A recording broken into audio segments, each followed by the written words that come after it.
ညနို့ငါတို့ agency ကိုပတ်စံသွင်းလိုက်တော့မလားဟိုမှာလည်းအခုချိန်ဒီအလုပ်ကဘာလို့လောက်မှမသိသေးဘူးဟာ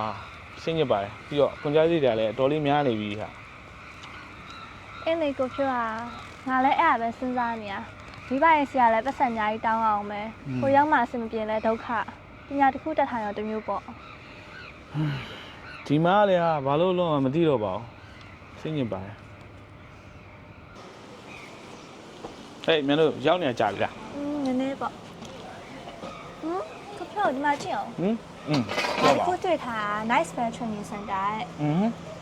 ရဲ့ ဘာတင်နေလို့ သူကလင်းလက်မဲ့အယောင်းဝယ်ပညာ air ticketing နဲ့ခရီးသွားလုပ်ငန်းချိုးတွေကိုသင်ပေးရတယ်အထူးကနိုင်ငံတကာသုံး GTS system တွေအပြင် theory customer service တွေအထူးကစဉ်းစားသင်ပေးရတယ်ဟာဆိုမစိုးဘူးပဲအခုကလည်းငါတို့ခီးသွားရည်ရတယ်များလာတော့ခီးတွေရတယ်သွားကြရလေသွားကြရဆိုတဲ့အခါကျတော့ဒါမစိုးတကယ် professional အလုပ်ပဲဟာ ဒါလည်းမကဘူးကိုပြောရဲဒီတင်တန်းစဉ်းစားလို့ရှိရင်လည်းပြည်တွင်းအလုပ်ကိုင်အတွက်ပါလမ်းညွှန်ပေးရပြင်မျိုးလိုပြပခီးသွားမဲ့လူတွေအတွက်လည်း travel center မှာအတမွေးကြောင်းနေတယ်အလုပ်လုပ်လို့ရတယ်ဟာအဲ့ဆိုရင်တော့မစိုးဘူးเนาะဘာပြောငါတို့အလကားနေဒီတိုင်းဖြစ်နေမဲ့စား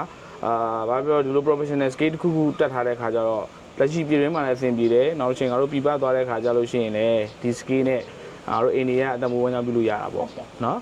မစိုးဘူးပဲ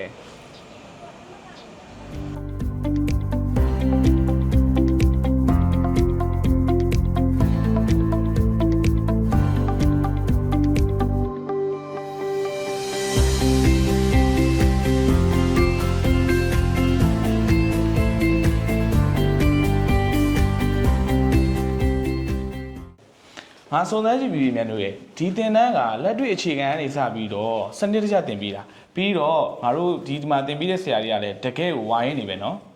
ဟုတ်တယ်ကိုဖြစ်ရဲငါတို့လေလင်းလက်မဲ့ရောင်းတာရဲ့အပြင်တိုးပကိတ်စင်တာတွေပါတင်ပြီးကိုပိုင်လုပ်ငန်းလေးအောင်စားလို့ရတယ်အဲ့ဆိုလို့ရှိရင်ငါတို့ဒီနေ့ပဲဆင်းသွင်းလိုက်ကြမယ်ငါတို့ရဲ့အနာဂတ်ကိုဒီ nice fair training center ကနေပြီးတော့စမယ်ဟာ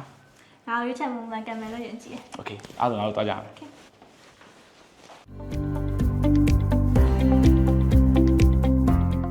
ကျွမ်းကျင်မှုရှိသောအသက်မွေးဝမ်းကြောင်းပညာဖြင့်သင်နာကတ်ကို MFTC ဖြင့်အခုပဲစတင်လိုက်ပါ